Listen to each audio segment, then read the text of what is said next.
Spiritomb is supposed to be 108 spirits justly bound and punished, but this time, 107 of those spirits are innocent. After accidentally binding himself to the odd keystone, tracker-turned-medium Indigo sets off to connect each ghost with the descendant of their beloved Pokemon.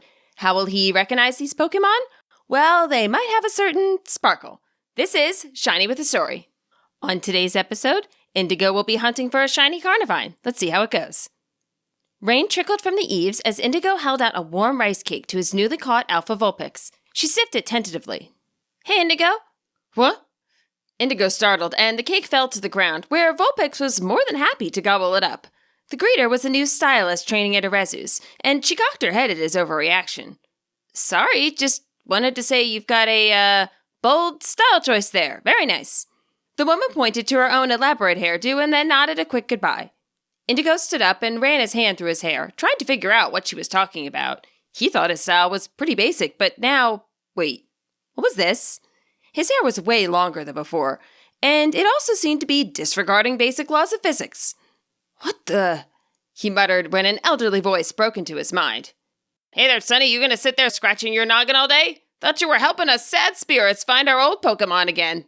Indigo closed his eyes and sighed. He didn't resent the presence of Spiritomb's other 107 spirits exactly. After all, he was one of them now. But the feel of talking to them was still an adjustment. "I can help you find your old Pokemon's descendant," he corrected, pulling out a rice cake for himself as he watched the rain fall. "After the weather clears up." The elderly voice gave a huff. "Hogwash! My old Carnivine loved the rain. Was pretty helpful in it, too. So get off your tush and go looking already." Indigo was about to tell the old spirit to at least wait until he was done eating, only to look down and notice that his hand was now empty, except for a moist patch of Vulpix saliva. Seemed it was a hunt in the rain after all. Indigo's new hair didn't care about humidity any more than it cared about the force of gravity, but it had one major drawback. Namely that every wild Pokemon on his way to the Carnivine nest could spot him no matter how well he hid. One Alpha Psyduck gave him a particularly difficult time and almost forced him to turn back. His Vulpix wanted to battle with it, but with the weather against her, he preferred to avoid what fights he could. "Name's Root, by the way," said the voice in his head. Indigo gave a grunt in reply. He didn't mean to be rude, but with the fog clouding his view and his hair screaming, "Here, attack this weird human!" he wasn't in a chatty mood. "Pleased to make your acquaintance too, then," Root muttered, his hurt palpable through their psychic connection. Indigo did feel bad and tried to make up for it once he reached a taller patch of grass.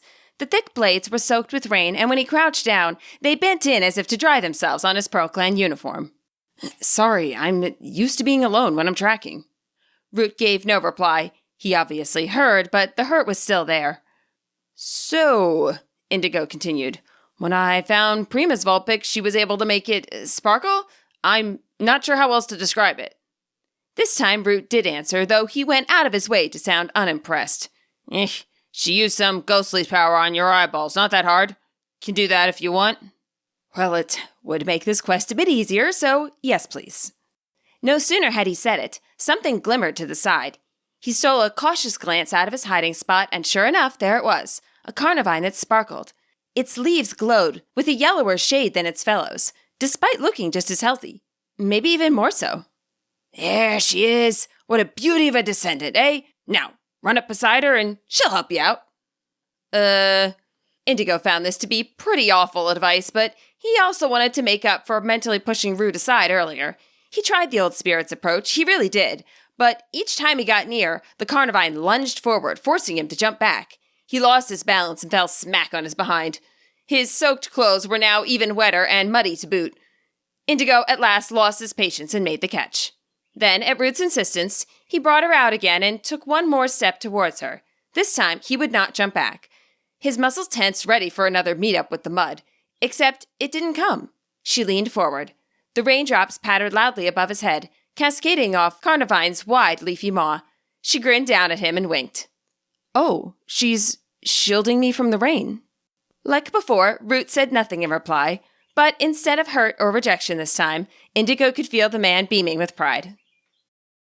That's it for this story. Hope you enjoyed it. I don't know quite what the next one is going to be yet, but I will be taking another couple of weeks off for the holidays and such. Don't forget to subscribe, and until next time, happy reading and happy training.